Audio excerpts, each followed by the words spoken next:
here's our plan for today. We might get close to finishing PowerPoint Part 2, but we want to be sure we don't leave any excellent skills behind. So I'm going to start up PowerPoint, and it remembers my last edits, and here I have my last Section 2, PPT 2. We're conserving energy at home. We started some of our own custom graphics on that last slide. Remember what we can do with these graphics? We can select them, adjust their sizing handles. If I have multiple graphics, I can move them around together. I can distribute them. And suppose I want them distributed a little wider across the page. I can just grab one at one end and shift select through the others. And then come back over here to align, no, not align text, shape format, and there's the align. I can distribute them horizontally. Very handy when I have multiple graphics and I'd like them to have a nice look to them. I do not ever see the center of the slide snapping on the image part, but I see the bottom. It'll snap to the center vertically. If I come below that, I think it'll snap to the center vertically there. Is there a way to get them to snap to the center left and right? Let's try grouping them and see what happens. If I group them under the shape format group, let's see now if it will show me the center. And yes, indeed, it shows me the snapping to the center of the page now that it's grouped as a graphic. So grouping does have its advantages if I want to adjust things. And I can also click again and individually adjust the shapes within a group. So grouping is a handy thing to do if you want something like this. Treat it as one shape, click once, grab the edge when you see the double arrows, and now it treats it as a single shape, and it is snapping to the center of the slide, and I think the center of the other object in the page maybe. If I want to center that one, I can grab him and well, he'll snap to the center right there. If you care about centering things perfectly. Now the arrow, because it's kind of a funny shape, centering doesn't make a lot of as meaningful. We will still be adjusting this, but let's put some text inside these shapes. I'm going to enlarge them a little bit by grabbing a corner of the group because my text is going to need some room. Adjusting it, and now let's add text. Whether it's grouped or not, I have to, if I want to add text to a particular shape, I have to select it, and then I can just start typing. And I'll go back to the text book here to find out what we're typing in those shapes. We're adding text to shapes.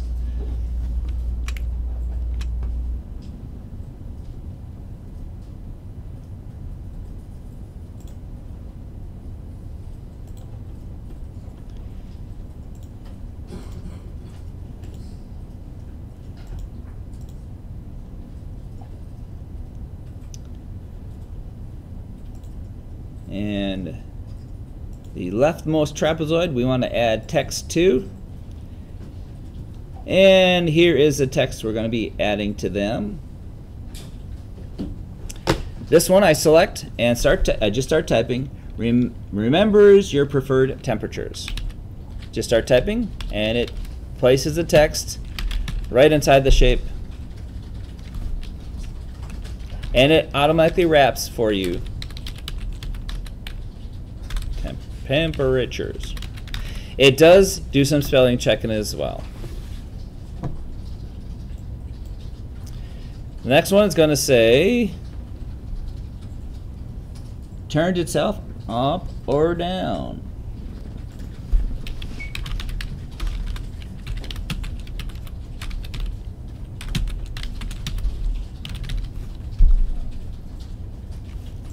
And this last one's going to say, can be controlled from anywhere. If your text isn't exactly matching mine in terms of how it's wrapping, don't worry. It only has the general text in there.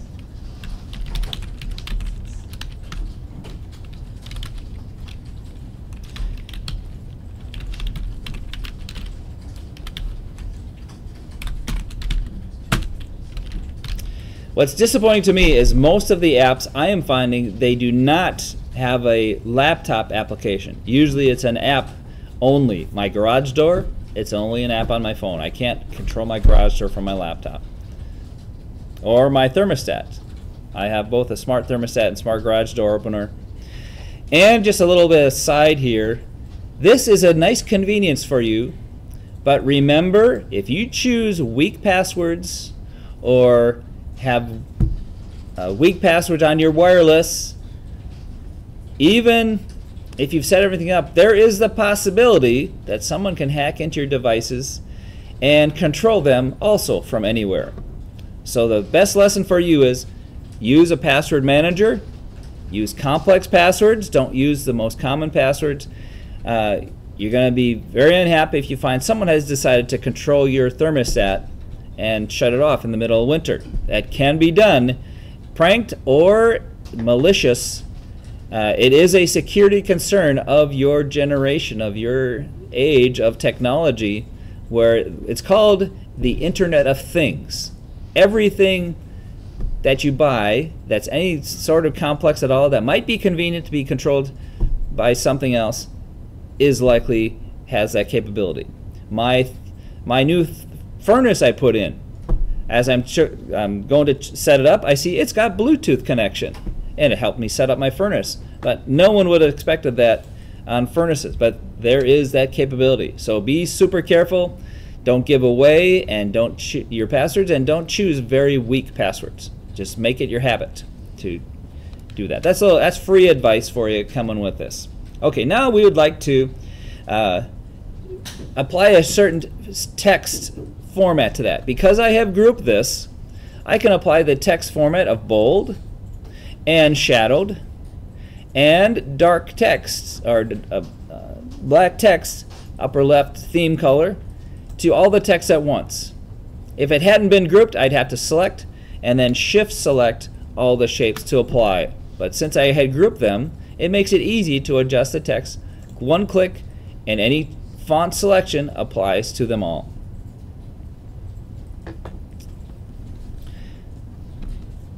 Now mine are a little bit spaced out a little too much. I think what I want to do is adjust their horizontal distribution a little. I'm going to select, shift select, shift select. Actually, I'm going to select one, go back to one. I'm going to select one, and I'm going to move it in a little bit. And then I'm going to shift select the others and go back and do a alignment of my shapes over here under align, distribute horizontally. If you ever want to get them evenly spaced, that align, distribute is very handy. Vertically, horizontally, align middles and tops. These are the little known alignments that can just add that extra quality to your presentation. Multiple shapes, you'd like them to be distributed evenly. You can manually try to do it, or you can say, hey, let PowerPoint figure it out underneath the alignment. Now, if I want to increase the size of the text, I can hit the Control Shift greater than, but I see this, the text starts wrapping strangely on that one, going way beyond the borders of it. So I back it off until the text has a little bit of space around it. That is one disadvantage of putting text inside of shapes. Some shapes demand lots of white space around your text, even though it seems like you ought to be able to enlarge that text a little bit more.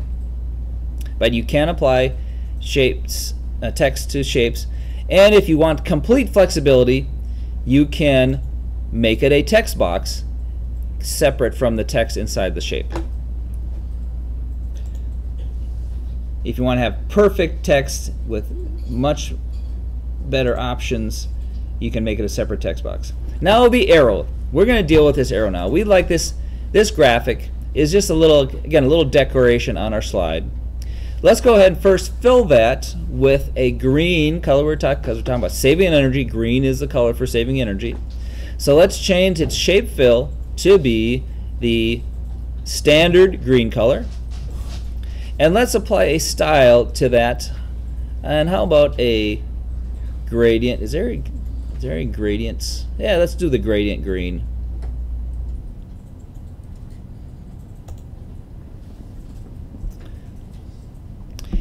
And we would also like this to be pointing upward, going more savings, not up and then down, going over a hill. We want it to be flipped. Now, easy way to flip is to grab the fill handle or the sizing handle on that side, holding the shift, not holding the shift key down. Oh, there's a rotate, keeps the proportion, and it snaps when it's rotated perfectly horizontal.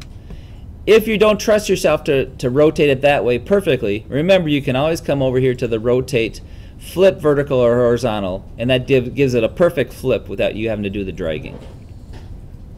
If you just want to do, hey, I'm okay with a slight adjustment in the shape, you can always just grab that and flip it, and so if it's not perfectly the same size as it was before, it's not going to be a big deal, since this is more decoration.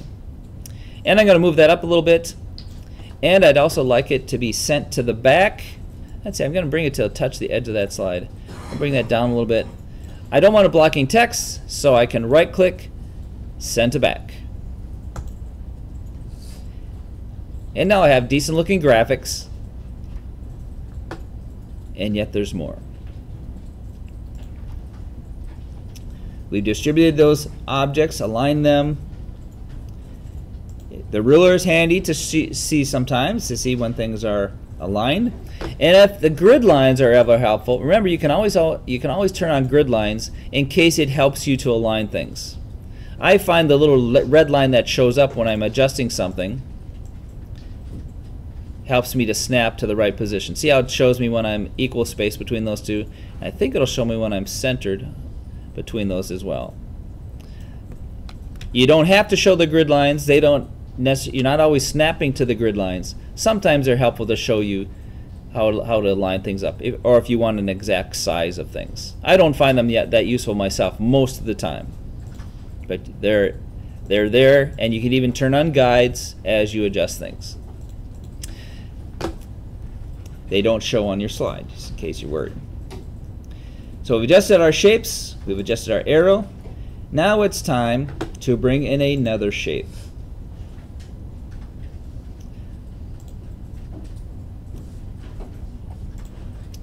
And also, while we have that arrow shaped, remember we can adjust the head of the arrow in multiple ways: the width of the ribbon, the vertical size of that arrowhead, and the horizontal size of the arrowhead. That's all in your control when you have the yellow adjustment handles. We don't need any text inside of the arrow shape. We're done with the grouping. And now it's time to bring in a few more additional shapes for some extra graphical practice on the bottom of this slide. Here we go. I want to bring in a shape. I can find inserted shapes over here, or on the Home tab here, or on the Insert ribbon under Shapes. So you can decide where to search for that. Usually, if I'm here and doing a lot of graphics, I'm on the shape format. I will insert from here.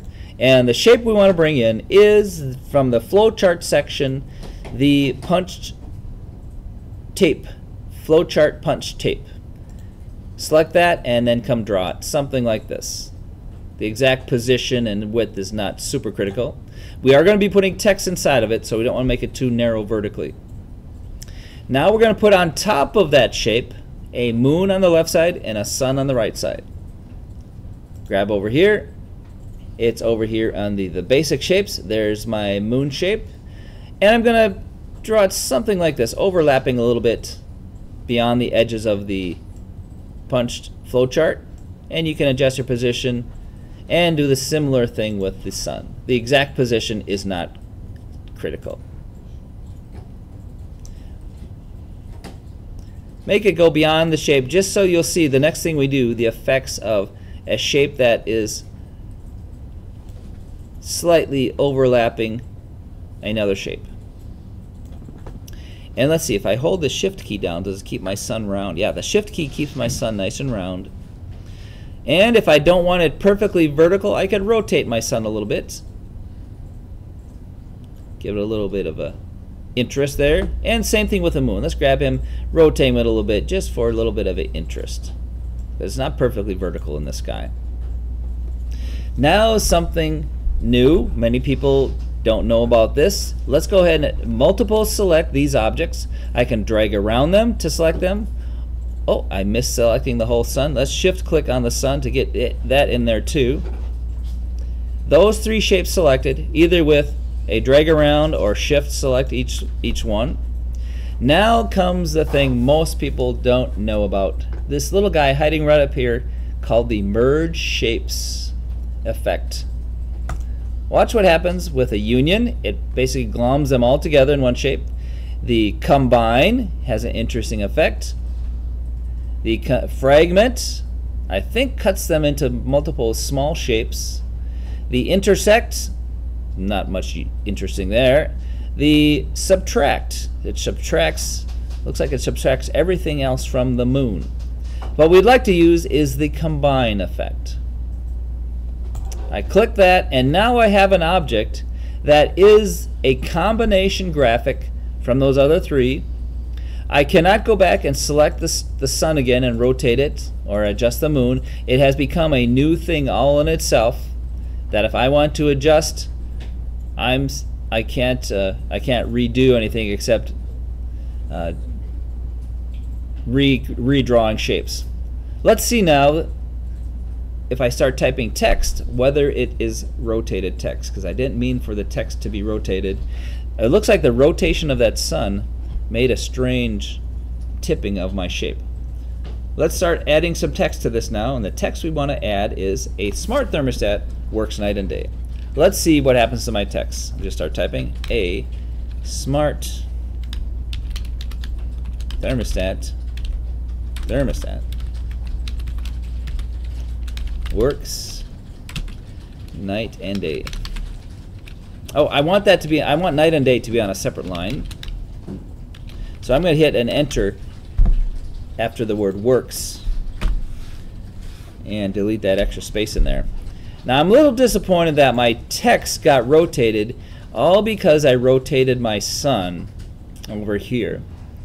And let's see, is there anything I can do to unrotate the text without rotating the graphic itself? Is there a way? Let's see. It would be underneath text, I would think. I have the text. Let's try selecting all the texts. Is there any way to rotate the text? There's shape, there's text effects. I can 3D rotate the text. Is there a way to rotate it? Oh, let's try 3D rotation options. And let's just try the Z rotation. That's the one that rotates it in my view, and let's see if it will work here. Z rotation. I can't go negative, huh? Well, I guess I'll just have to, oh, let's try this guy. There we go. I got my text to be rotated a bit, all because I had to correct for my rotated sun. And, oh, what happened?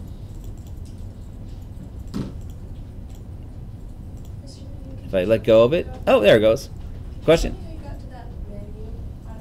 Oh, I went to, I had my text, and I went to text effects. Where's my text effects? I went to text effects, having this text selected. Did I right click? No. Text effects. And here's text direction. Shape effects. I want the text effects. Maybe I had to go to my home tab. Let's try shape format. Yes, text effects. I had to go shape format, text effects, and I went all the way, not there, not that text. Uh-oh. Bevel, I think. What's that? Bevel, I think. Under bevel. Where? I think it's under text effects, but then through 3D rotation.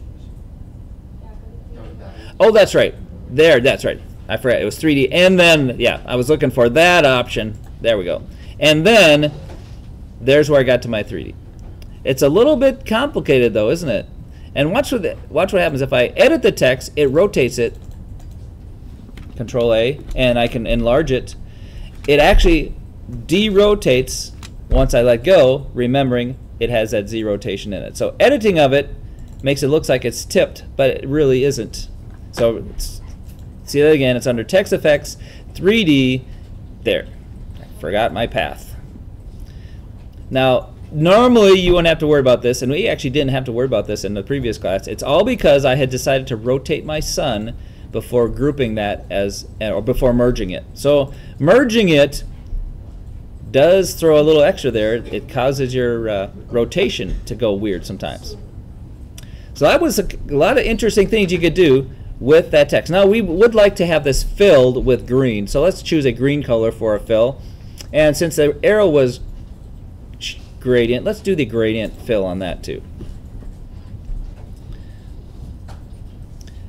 To me, that's a little bit of a bug in the grouping or the merging. Why does it rotate it? Because of the merge.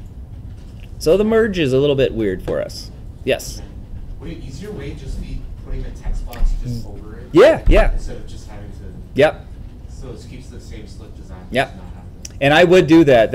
As after merging this and realizing what a pain it was, yes, I would definitely say, you know, I could do a text object. It's not rotated, and I don't have to mess with all that, getting that angle just right. Yeah, that's an excellent solution to this little effect of the merging and rotating text. Now, there is a slide that we skipped over that I want to get in there. We want to get a slide that gives us our energy steps, and I'm going to find my slide here. I skipped over him for some reason here, and we're going to put an image in this slide.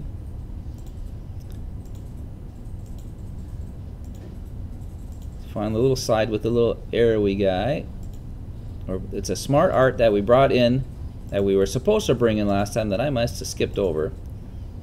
We want a slide. We're going to bring in a new slide. Insert our new slide. The slide's going to be, oh wait a minute, where did that go? Our little arrow guy. Let's try a new slide. Let's try layout.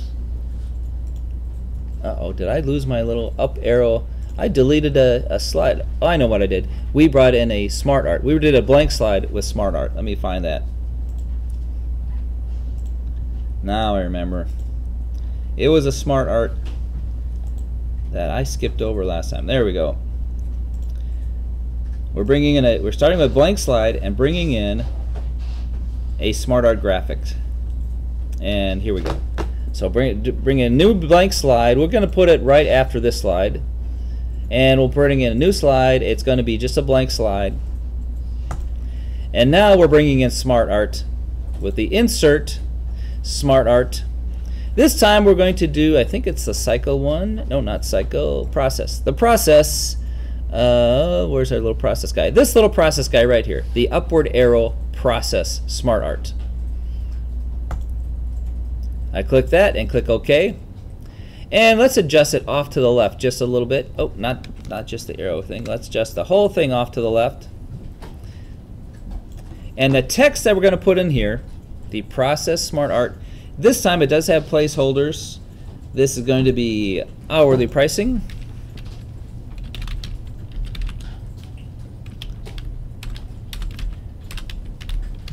Auto sizing my text for me as I type.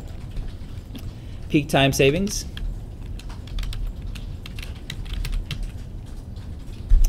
And central AC cycling.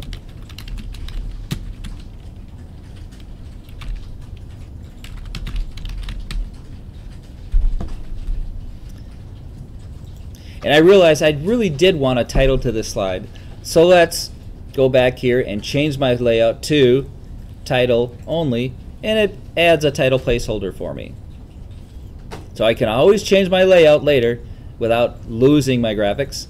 I do have a problem here with these graphics tromping over the little arrow. I'm going to move the text away from the arrow just a bit so it's a little more readable. Oops, grabbed the wrong thing there.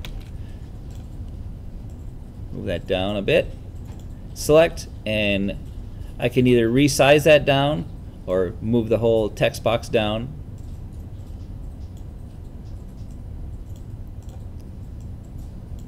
just to make it a little more readable. Now it's a little bit spaced away from the arrow. I'll put it there. Now with this graphic, we would also like to apply a little bit of a style to this. Having this selected, make sure it's just the main item is selected. The style on this one and the design of it, we would like to choose one of these styles. If I choose the 3D style, I can't come in, well, I can edit that, but I don't see the moving of that box anymore. But if I choose I think the one they had in the book was the powder. Is that powder? Yeah, they like the powder one. If I choose that style, I see I can still adjust the position of that text. So we choose the powder style, and let's see, we also want a title for that slide, and the title is, oh, they don't give us a title. Oh, I thought we were going to give that a title. We would like now to bring in an image on that, and then we're going to be adding a title then, I guess. So let's jump to that part now that I had skipped over before. We're coming back to this slide and adjusting the graphics. So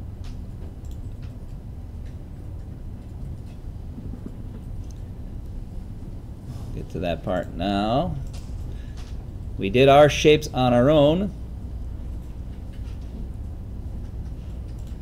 and we would like to add a shape here. It's going to be a 7-pointed star added to the end of that arrow.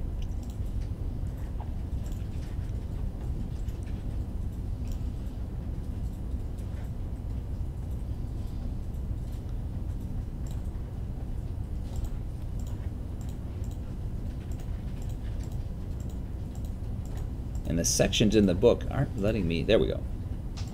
Now we're back to this guy. So we're going to add a 7-pointed star that's going to be ending this arrow to make a little better graphics here. So inserting a 7-pointed star, since I'm on the home tab, I can go here for insert, and here's my 7-pointed star down here, right, that guy right there. I'm going to adjust him somewhere up here. Adjust the position to be kind of towards the end of that arrow. But I would like this 7-pointed star to be matching this arrow and rotation. The arrow angle and rotation. Well, I could rotate my little 7-pointed star like that with grabbing the little rotate handle. I can nudge it up with my little left and right arrows. But to get the angle to match, I can grab that little adjustment handle and give that a little better angle adjustment. I'll just rotate a little bit here. So nice capabilities there in multi-pointed stars, and every shape you draw, look for the little yellow handle, gives you some adjustment to that. We're not done though. That's a little boring looking. It's decent, but we'd like this to be more exciting, like maybe some exciting lightning or electrical thing in here. How about a electrical circuit? Or, yeah, let's do an electrical circuit. How would I do that? Well, it would be on Shape Fill, Picture. I can fill a shape with a picture. And I can choose an online picture. And let's look for something electrical.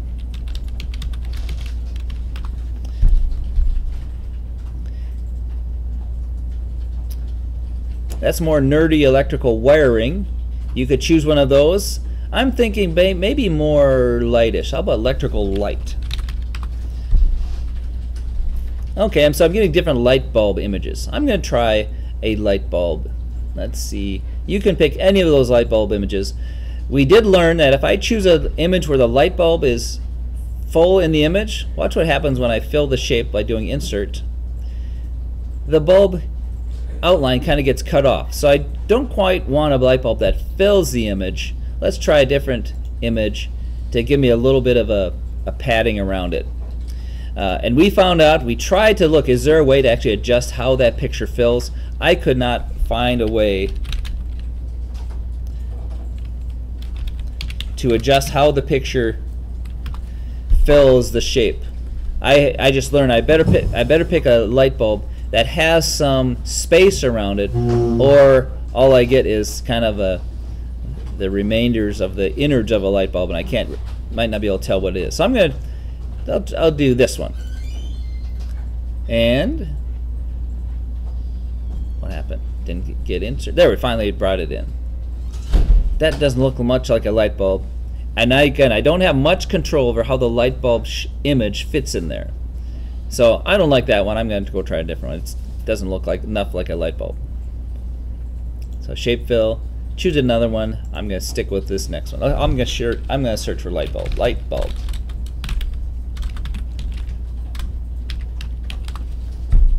Something with some spacing around it. I'll go with this one.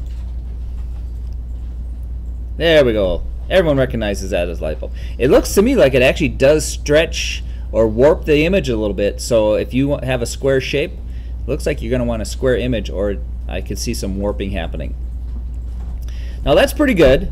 Lets me see it's a light bulb. How about we get that light bulb turned a little bit? The image does rotate with my shape. And now let's apply some shape effects. Or how about an outline first? Let's give it a nice thick outline. And let's change the color of my outline. After making a thicker outline, let's also change the color to a standard green. No matter what theme they decide to change this presentation to, that will stay green. Let's also make the outline dashed. I've never let's see what happens. Oh, I could do a sketched. That's kind of interesting outline. I think dashed would be better. That's looking a little electrical to me. And just to add a little more electrical, cool graphic effects, let's go ahead and apply a shape effect of a glow around it. And you can choose either a yellow or a green glow. I'm going to go with the green glow. Or should I choose? Is that a themed color I'm choosing? It's not clear. I'm going to choose a standard green glow, so it stays green again if they change the theme elsewhere. And I thought we were putting a title on this slide. After adjusting that,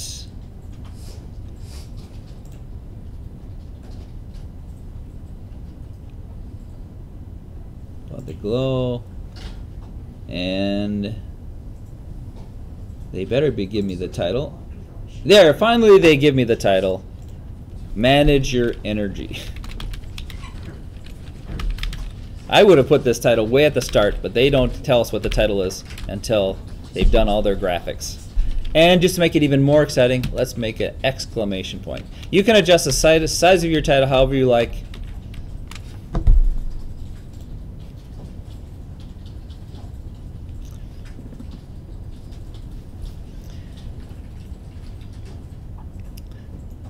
So I think we're doing okay. Let's just do a test of that on the screen. Yeah, decent look.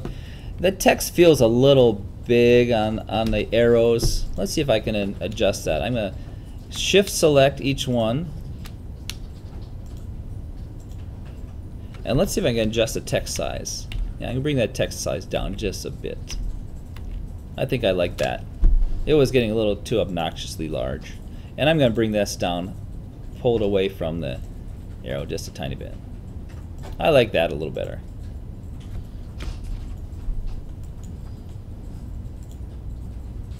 Those are just a few fine graphical things I would do. Alright, now for adding just a little bit more interest to our image on the title slide, we have a nice title, nice cool graphics. Let's throw in something about a energy conserving home here. So let's bring in an image picture from the online, and let's look for, how about energy saving home? Energy saving home. Ooh, we get lots of possible pictures. That's a cool one with a little light bulb, green light bulb. So that would be a decent one. I'm gonna shorten my search. How about green home? Oh, there's a little simpler picture. That's a cuter picture. There's this one. You could decide which one you like. There's a more simplified one. I think I like that. This little guy. I think the cartoony, but with a little 3D effect. Double click, and I've got a nice home, but I want this home to be down here, and I think I'd like a shape outline around it. What could I do? Remember that shape format. Where's my cropping? Or is it picture format? Picture format. There. Picture format. Crop to shape. I can actually apply a shape after I've chosen a picture. So I can crop to a shape, and let's choose this shape with the cut off corner right there.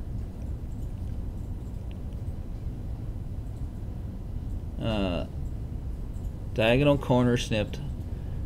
How about this one? I'm gonna try this one.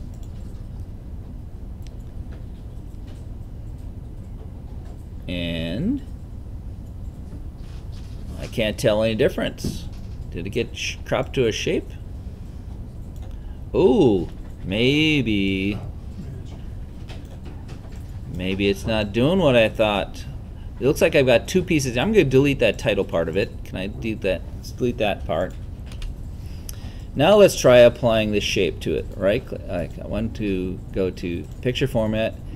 Where's my crop to shape again? Let's try this again. Didn't seem to do right. Let's try a different shape. Maybe it is and I just can't tell. I suppose if I apply border to it, then I'll be able to tell. Let's try this one again.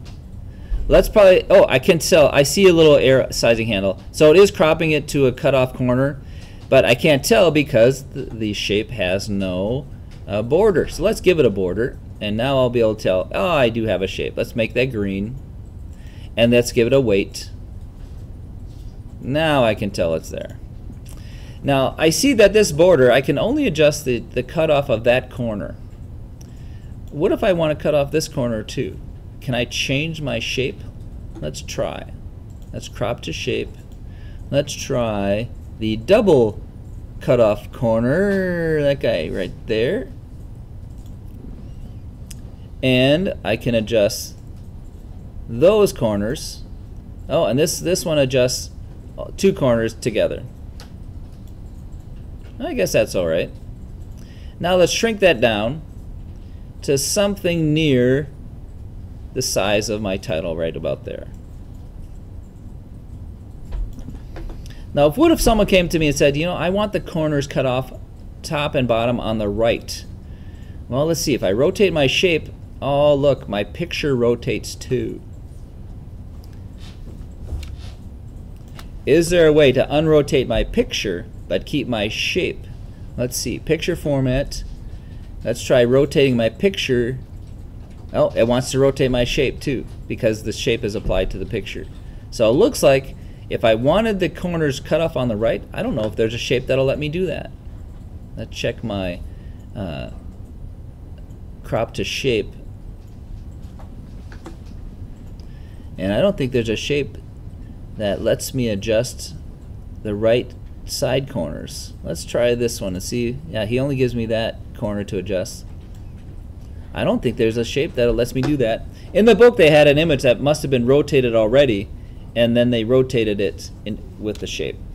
But that gives us a little eye candy there.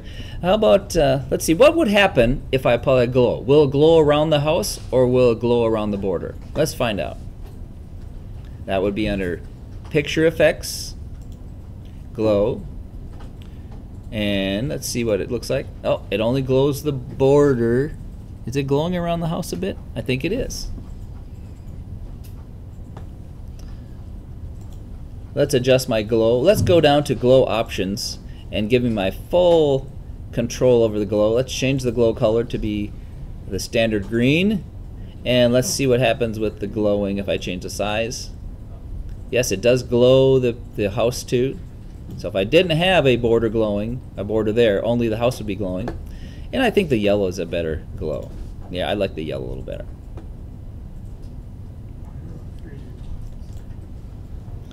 All right, so now you can apply graphics, borders, glowing, rotation, fill a shape with a picture, like this one, or crop a picture to a shape. You know both ways now. The crop a picture to a shape, a little harder to find. And let's see what we're doing next. I think we're just a few more refinements to our presentation. We would like to show a header and footer.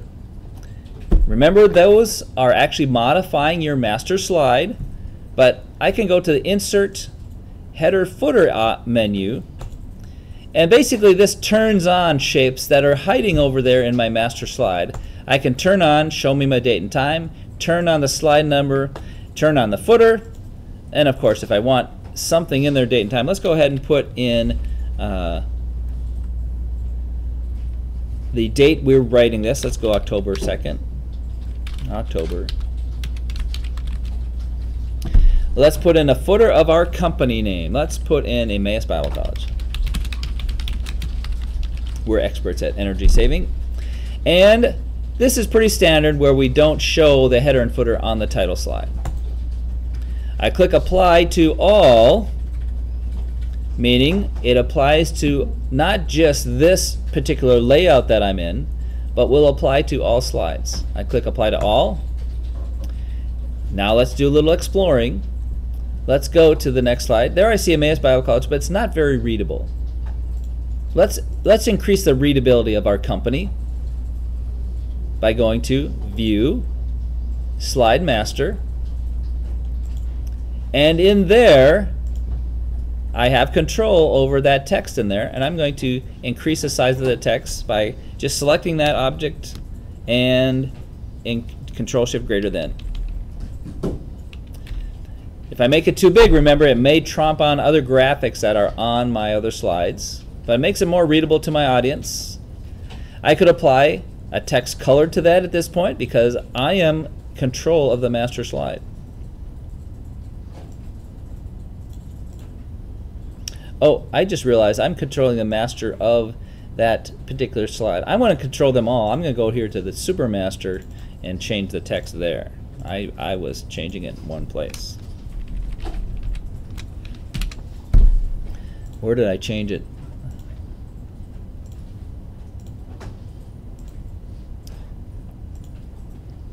It looks like, is he putting a separate, it looks like he's putting a separate footer on each slide because I can edit those on the different sub layouts. So it looks like you have layout, you have control of your title on every layout style. Okay, now we can go back to my main view, and I will see I have a footer with a date and slide number on every slide. And before we're done here, we want to play a little bit with some transitions. We're going to be doing some animations next time, and then we'll get on the next project. But we want to do some transitions. And I'm going to start here with a new transition that I don't think was in the previous version. To demonstrate this, we're going to make a duplicate of this slide, this very last slide that has shapes. I'm going to click and control drag it to a new position at the bottom. Now I have a duplicate of that one. The second slide, I'm just going to make some adjustments to the shape. I'm going to move the shape over a bit. I'm going to move this shape up a bit. And how about, I'm going to change the word remembers to stores.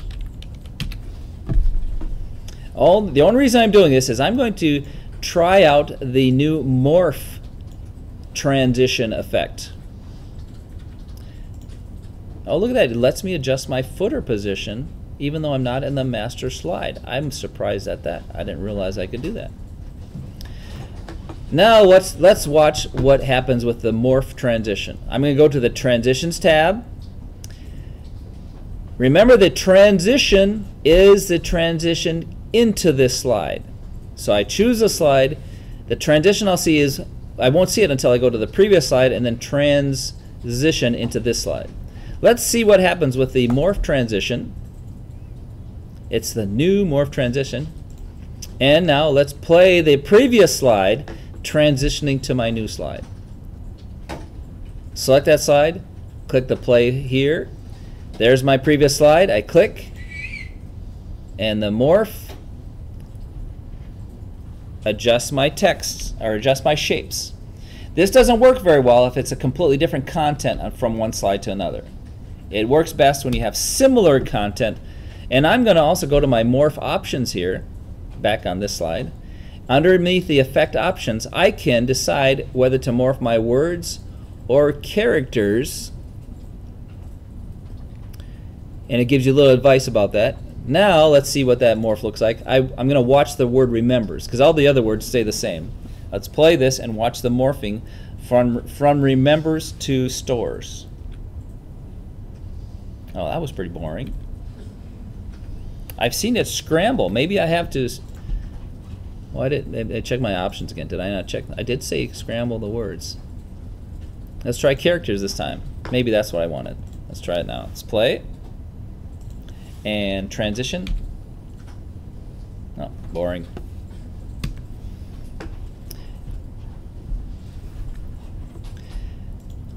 Now you can, in all your slides, you can choose lots of these cool transitions. If you have an older computer, do not choose the super fancy like the Vortex or Glitter. Some of them aren't too bad, but some of them will really slow down or lock up an older computer and be very chunky at its transition. But they're pretty cool looking if you got a fast computer. The old Vortex effects, cool graphic effects.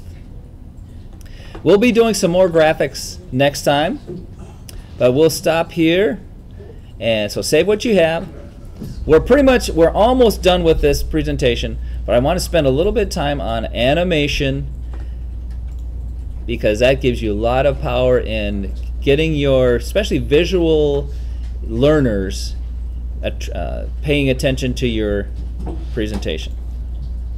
So save what you have, and you can head off to chapel.